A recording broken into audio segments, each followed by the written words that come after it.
Hi, it's Darlene. Today I want to talk about stretching watercolor paper. I've seen many videos on how to stretch watercolor paper. Some people use tape. I tried that. The paper pulled away from the tape when it was drying. Some use staples and tape. But if you use staples, you have to pull all those staples out, and that seems to take forever.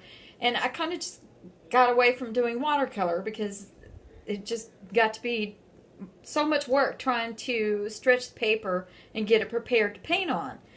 So I'm out there one day and I'm putting up a screen, and I have the spline and the screening tool, and I'm out there putting the screen up, and all of a sudden I had this genius idea. And I think, oh, you know, I bet I could stretch watercolor paper the same way I'm stretching this screen. So I run in the house and I get on YouTube because I just know nobody has thought of this, right? And lo and behold, plenty of people have thought of this before. But I decided to go ahead and do it and try it on my own. So what I did was I took a piece of plywood. Now this is a 1/2 inch thick plywood. And my blade, most blades are 1/8 of an inch thick. Going this way, you know, between the blade itself is about 1/8 of an inch thick. And I came in, I measured my paper, and I came in 1/2 an inch all the way around from the size of my paper. And I laid this down, face down, and I cut about 1/4 of an inch deep, so you can see right here. And I did it all the way across on all 4 sides. So you can see my line goes all the way across. Then I soaked my watercolor paper. I don't think I soaked it long enough. I only dipped it. I didn't really soak it. I kind of just, you know, I wanted to hurry and see how this was going to work. Got all excited. So I just kind of dipped it back and forth in the bathtub. And really, I probably should have soaked it for about 5 minutes. And then I took my wet paper and I laid it down on here, and I took the spline, and you can see, and this was the first one I did, so, and so far the only one I've done, but I should have done, like I said, I should have soaked it longer. It would have softened up the paper a lot more.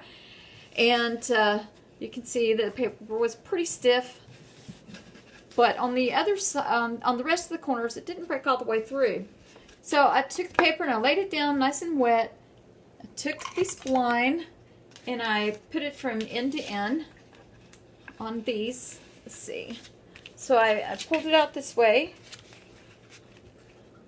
And then I took the tool that you use to do the screen, to push the spline into the line I cut out. And I just rolled it in. And I let my paper dry. When I pulled it off, it actually was still pretty good. Probably would have worked better, like I said, if I would have wet my paper more, but actually it still came out pretty darn good. So anyway, thought I would share that with you. Now I can make multiple sizes of this if I want. I thought about maybe trying it with a bigger board and then cutting in increments. I'll have to try that and see what happens. I don't know if, you know, I put lines out here, if this line were there, if it would make the paper do something funky. I don't know. So I'll give that a try, and I'll let y'all know how it comes out. But this is a very inexpensive, easy way to make a board to stretch your watercolor paper on. And, I mean, you know, hey, I can make them all different sizes if I want. If you don't have anyone to, if you don't know how to use the table saw, maybe you can find somebody to cut the lines for you. You'd be surprised. You may even slip up there to Home Depot and see if they can't cut you some wood. And maybe cut these for you. I don't know. I know they'll cut board sizes for you no matter how many of them you want, because I had them to cut. This was like a 8x5 or 8x4 foot, and I had them to cut it up in a whole bunch of squares for me. So they didn't seem to have a problem with that anyway. But give this a try, see how you like it, and I will get back with you. I'm going to let you know how it works out if I do it with a bigger board. that way I only have to have one board, and I put multiple sizes of cuts in it for different sizes of paper. All right, try it, enjoy it. Make sure you like and share. Thanks. Bye.